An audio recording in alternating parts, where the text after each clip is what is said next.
Hey everyone, this is Tim from YourSixTech. Today in this video, I'm going to show you how to download your deleted games on your PlayStation 4 if you can't find them.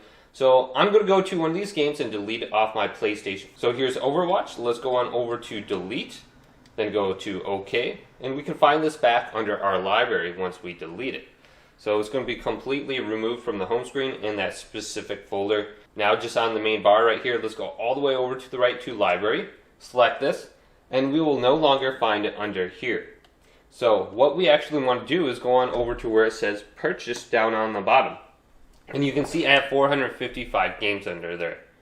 And then we can go to purchase date, otherwise we can go to A to Z right here. Or what we could do is actually go to search and just type in Overwatch 2. And I have my entire library selected, so Overwatch 2. And then I can find it right here.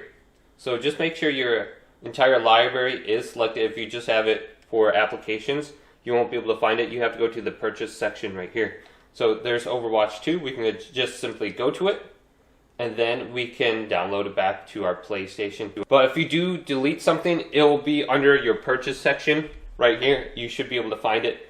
So hopefully this video did indeed help you out. If it did, leave it a big thumbs up and subscribe to my channel down below for more tech videos coming up next on YourSixTech.